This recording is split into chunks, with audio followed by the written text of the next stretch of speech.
आदरणीय अध्यक्ष महोदय,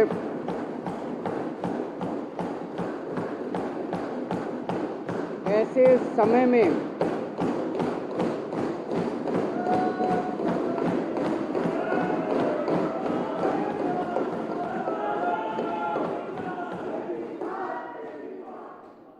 अध्यक्ष जी, ऐसे समय में जब भारतीय जनता पार्टी की केंद्र सरकार ने देश में जनतंत्र को कुचलने में कोई कसर नहीं छोड़ी,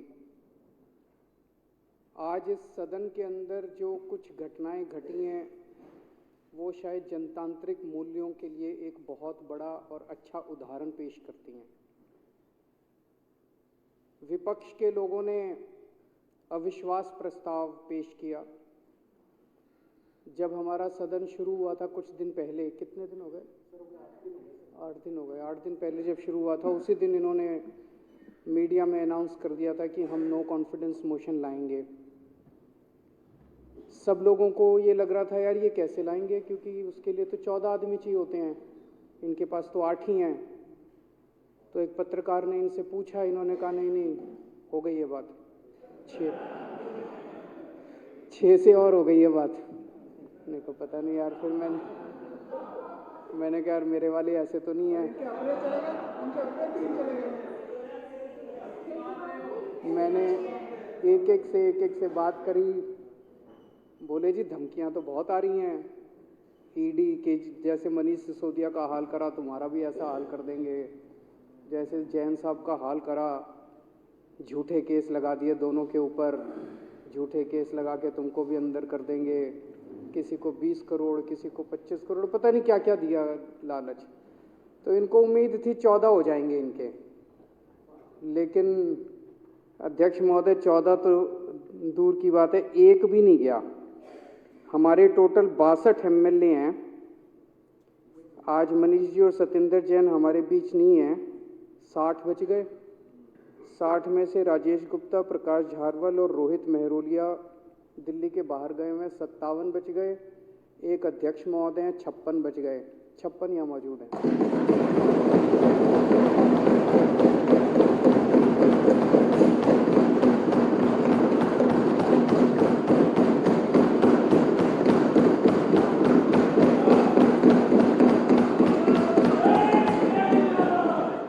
इन सारी कोशिशों के ईडी, सीबीआई 25 करोड़ 50 करोड़, इनको कुछ नहीं हिला सकता।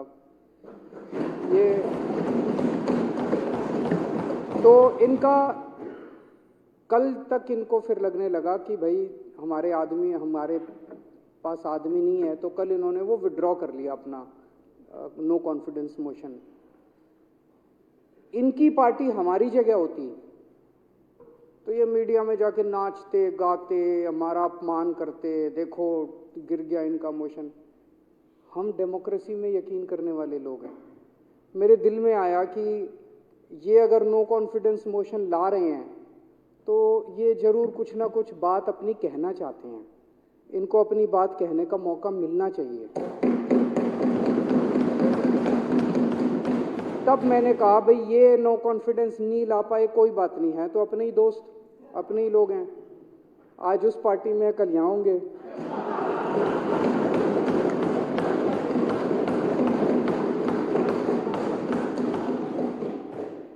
तो आज हम ये कॉन्फिडेंस मोशन इसीलिए लेके आए हैं। पहली बार भारत के अंदर ऐसा है कि नो कॉन्फिडेंस मोशन इनका हार गए, ला ही नहीं पाए, तब भी एक पार्टी ने वॉलंटरली अपनी मर्जी से कॉन्फिडेंस मोशन लेके आए हैं। भाई कहो जो कहना है।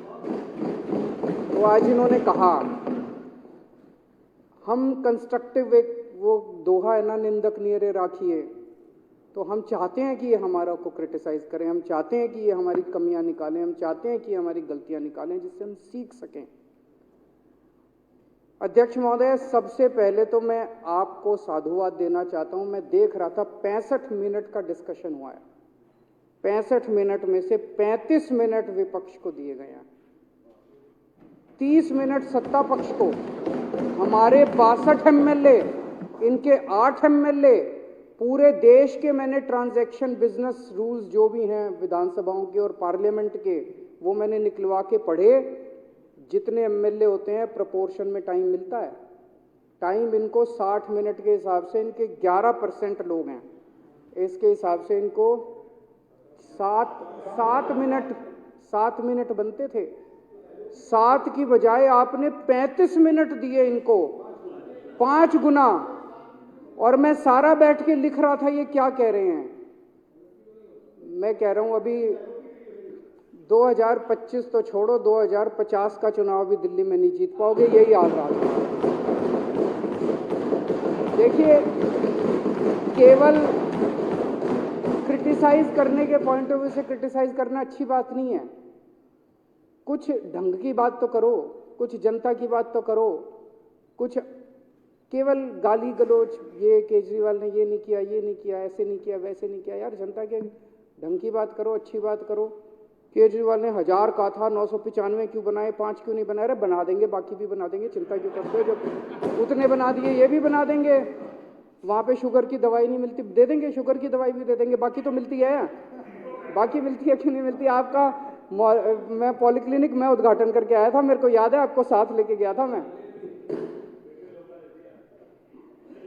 इन्होंने 2017 में भी कोशिश करी थी, बोले हमारी सरकार गिरा देंगे। तब तक हमें लगता था ये कुछ ज्यादा ही चाणक्य होंगे, अब तो पता चल गया खोखले हैं, इनके पास कुछ नहीं है। इनके पास दिखावा ज्यादा है, शोर ज्यादा है, अंदर कुछ नहीं है। तो 2017 में कहते थे 21 एमएलए तो डिस्क्वालीफाई कर देंगे, 21 को डिस्क्वालीफाई कर देंगे, इतनों को तोड़ लेंगे और फिर सरकार में बहुत दिमाग लगाता थे। और 70 में से 67 हैं हमारे पास, 3 इनके पास है। जब तक 4 रह जाएंगे मेरे पास तब भी मेरी मेजॉरिटी है। 3 इनके पास, 4 भी अगर मेरे पास है, मेरी मेजॉरिटी है। तो ये कैसे सरकार गिराएंगे? मेरी पल्ले के बाहर था, मेरी समझ के बाहर था। लेकिन पत्रकार आते थे, कहते थे अमित शाह लगा हुआ है और सरकार गिरा देंगे।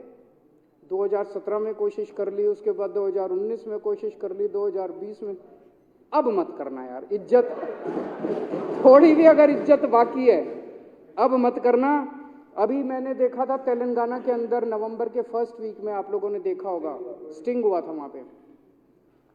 भारतीय जनता पार्टी के 3 नेता तेलंगाना की सरकार गिराने के लिए वहां के एमएलए को खरीदने पहुंचे। 3 बीजेपी के नेता बैठे हैं, 4 बीआरएस के एमएलए बैठे हैं, उनके साथ बातचीत हो रही है। 3 घंटे बातचीत चली, सारी रिकॉर्डिंग हो गई। उसमें वो कह रहे हैं कि हमारे बीएल संतोष साहब मिलेंगे तुमसे, अमित शाह जी मिलेंगे तुमसे, और 50-50 करोड़ ऑफर कर रहे हैं। और बोले 25-25 करोड़ में हमने दिल्ली के खरीद लिए, अब दिल्ली की सरकार गिरने वाली है। केसीआर साहब का फोन आया उसी दिन शाम को मेरे पास, अरविंद जी मेरे पास पूरी इन्फॉर्मेशन है, आपकी सरकार गिरने वाली है। मैंने कहा जी चिंता ना करो, ये यूं ही करते हैं, ये 3 साल से यूं ही करते हैं। तो वैसे रेट हमारे 25 लगा रखे हैं, उनके 50 लगा रखे हैं, ये गलत।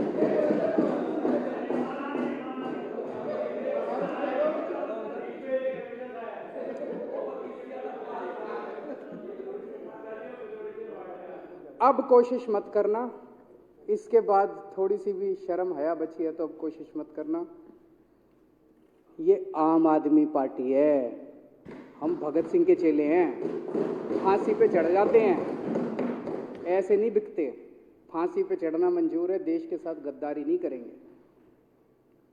सबसे पहले तो मैं इनको सबको बधाई देना चाहता हूं, ये एक एक हीरा है हमारा। इनको किसी को, कोई दुनिया की ताकत इनको नहीं तोड़ सकती। ये चले थे, आज तो चलो ये सरकार गिराने नहीं, 14 के लिए चले थे, 14 भी क्या, एक भी नहीं बिका, एक भी नहीं टूटा। तो डरोगे तो नहीं ना? अगर हुआ तो 7-8 महीने जेल ही जाना पड़ेगा, उससे फालतू कुछ नहीं है। मैं बड़े से बड़ा वकील दे दूंगा, चिंता मत करना। और तुम्हारे पीछे से तुम्हारे घर का ख्याल मैं रखूंगा, ठीक है? अभी मैं देख रहा हूं कुछ दिनों से प्रधानमंत्री जी जगह जगह एक बात बोल रहे हैं। बोले ये ईडी और सीबीआई ने सारे भ्रष्टाचारियों को एक मंच पे इकट्ठा कर दिया। ईडी और सीबीआई ने सारे भ्रष्टाचारियों को एक थोड़ी सी स्टेटमेंट तो सही है, थोड़ी सी गलती है। ईडी और सीबीआई ने इस देश के सारे भ्रष्टाचारियों को एक पार्टी में इकट्ठा कर दिया। मंच पे इकट्ठा नहीं किया, एक पार्टी में, इनकी पार्टी में इकट्ठा कर दिया सारे भ्रष्टाचारियों को। ईडी वाले आते हैं, सीबीआई वाले आते हैं, रेड मारते हैं, यहाँ बंदूक रखते हैं, कहते हैं बता जेल जाना है कि बीजेपी में जाना है। मनीष की यहाँ भी बंदूक रखी, बोले बता जेल जाना है कि बीजेपी। मनीष बोला जेल मंजूर है, बीजेपी में नहीं जाएंगे, मर जाएंगे लेकिन बीजेपी में नहीं जाएंगे। सतिंदर जैन के यहाँ बंदूक रखी, बोला जेल जाना है कि बीजेपी में जाना है, बोला बीजेपी में नहीं जाएंगे, मर जाएंगे। हेमंत बिश्व शर्मा के यहाँ बंदूक रखे, बोला बीजेपी मंजूर है। क्यों? उसने चोरी कर रखी थी, इन्होंने चोरी कर नहीं रखी दोनों ने, तो इनको पता है 6-7 महीने रख लेंगे, उसके बाद तो बाहर आना ही है, कुछ करा नहीं है, इससे फालतू क्या है। बेल तो मिलनी है, आज नहीं मिलेगी, कल मिल जाएगी, कल नहीं मिलेगी, परसों मिल जाएगी। नारायण नराने के यहाँ बंदूक रखी, बोला जी बीजेपी में जाएंगे। वो शुभेंदु, ये जितने उदाहरण दे रहे थे, शुभेंदु अधिकारी, मुकुल रॉय, यहाँ बंदूक रखी, उन्होंने चोरी कर रखी थी, घोटाले कर रखे थे। देश के जितने लुच्चे लफंगे लुटेरे डाकू चोर हैं, सारे के सारे अब एक ही पार्टी में हैं, बीजेपी में। तो समय एक जैसा नहीं रहता, समय बदलता है। आज इनकी सरकार है, आज मोदी जी प्रधानमंत्री हैं, हमेशा तो नहीं रहेंगे, कल तो जाएंगे ही जाएंगे, कभी ना कभी तो जाएंगे ही। उस टाइम भ्रष्टाचार मुक्त भारत होगा। कैसे? जितने चोर उचक्के हैं सारे एक ही कमरे में हैं, उनको पकड़ने में बड़ी आसानी होगी, ज्यादा जांच नहीं कर।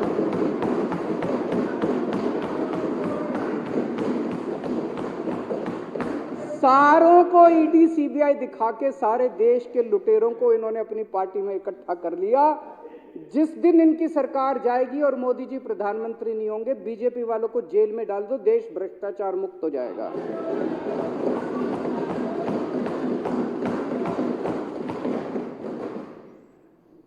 अध्यक्ष महोदय,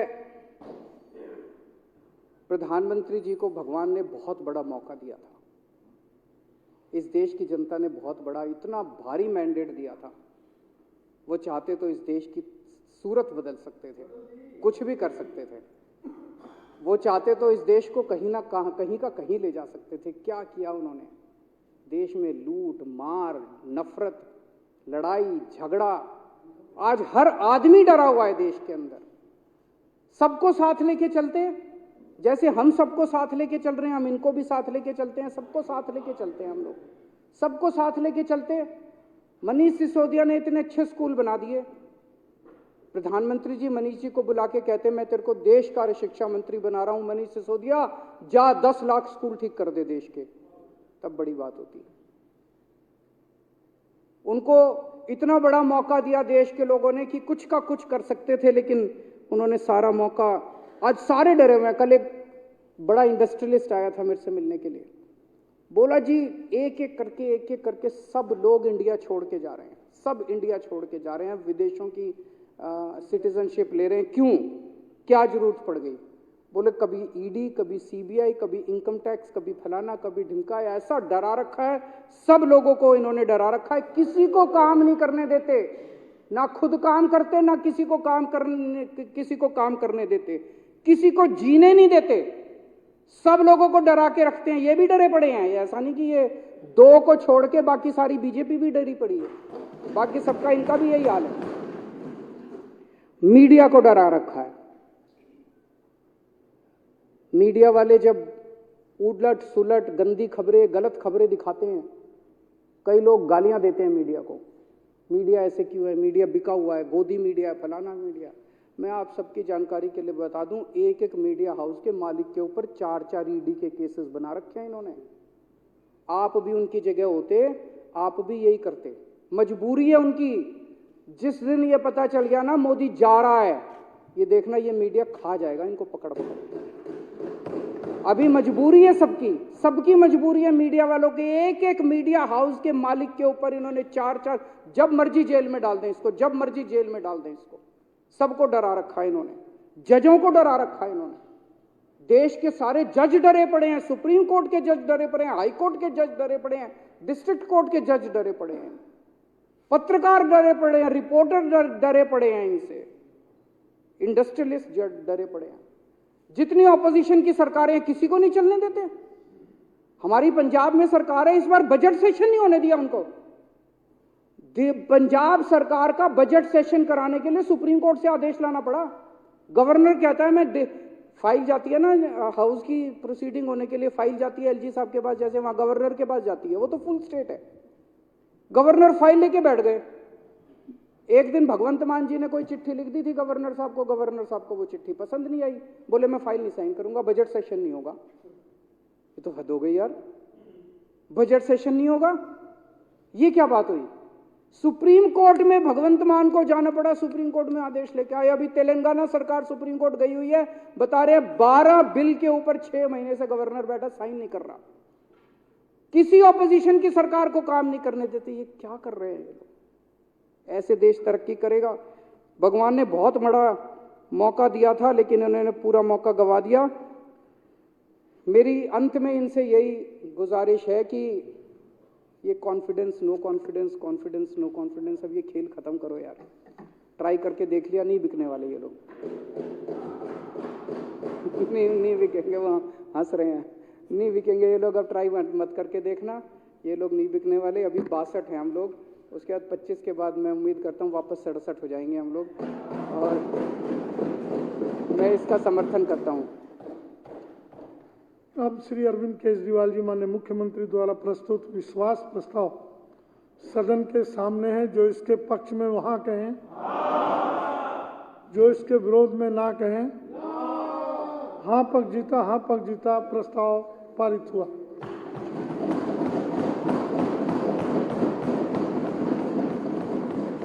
कुछ मैं 5-7 मिनट और सदन के लूंगा। एक विशेष जानकारी दे रहा हूं। दिल्ली विधानसभा ने प्रश्नकाल से संबंधित अति आवश्यक डेटा को अपनी वेबसाइट पर उपलब्ध कराने का प्रयास किया।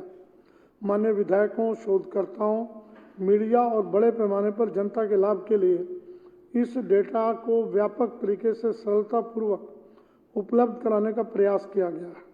अब तक दिल्ली विधानसभा में प्रश्नकाल से संबंधित डेटा केवल वर्ष 2015 से ही उपलब्ध था। इसे एक्सेस करना मुश्किल था।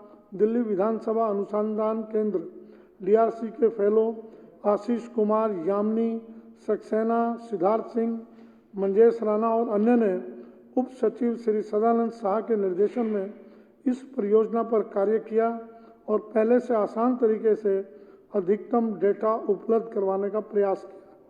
नए प्रारूप के तहत वर्ष 2008 से लगभग 10,000 तारांकित और अतारांकित प्रश्न शामिल हैं। कोई भी व्यक्ति विधायक डेटा के माध्यम से ब्राउज कर सकता है और प्रासंगिक जानकारी प्राप्त कर सकता है। साथ ही विधायक का नाम, विधानसभा क्षेत्र, सत्र संख्या, विभाग, विषय आदि का उपयोग करके जानकारी को आसानी से फिल्टर किया जा सकता है। मुझे पूछे गए सभी प्रश्नों के संक्षिप्त विवरण के साथ संबंधित प्रश्न की मूल प्रति भी लिंक के रूप में संलग्न की गई है, ताकि कोई भी इसके बारे में विस्तार से जान सके। मैं इस कार्य के लिए दिल्ली विधानसभा अनुसंधान केंद्र के फेलोज को हार्दिक बधाई देता हूँ।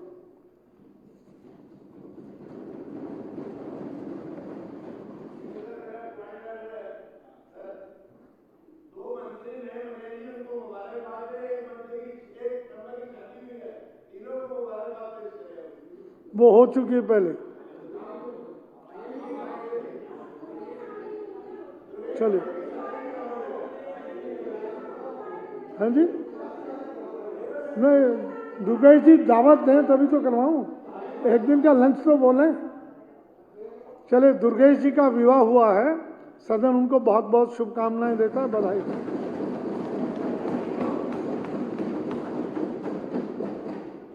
माननीय सदस्यगण, एक बहुत महत्वपूर्ण जानकारी दे रहा हूं। यह बार बार बताया गया है कि कार्यपालिका की जवाबदेही सुनिश्चित करना विधानसभा का प्राथमिक उत्तरदायित्व है। सरकार विधानमंडल के प्रति जवाबदेह है और माननीय उपराज्यपाल को विधानसभा के कामकाज में हस्तक्षेप करने का कोई अधिकार नहीं है। इसके अलावा विधानसभा का विषय राज्य का विषय स्टेट सब्जेक्ट है और उपराज्यपाल इन मामलों में केवल मंत्री परिषद की सहायता और सलाह पर ही कार्य कर सकते हैं। यह बहुत ही दुर्भाग्यपूर्ण है कुछ अधिकारी अपने संबंधित मंत्री की जानकारी के बिना उपराज्यपाल के अवैध और असंवैधानिक निर्देशों पर काम कर रहे हैं, जबकि मंत्री वास्तव में विधानसभा के प्रति जवाबदेह है। जैसा कि आप जानते होंगे, पिछले कुछ वर्षों से विधानसभा और इसकी समितियों को सरकार के अधिकारियों द्वारा समिति के समक्ष उपस्थित होने या विधानसभा और उसकी समितियों को जानकारी प्रदान करने के मामले में असहयोग का सामना करना पड़ रहा है। मुझे यकीन है कि वे माननीय उपराज्यपाल कार्यालय से सक्रिय लेकिन अवैध और असंवैधानिक समर्थन और संरक्षण प्राप्त कर रहे हैं।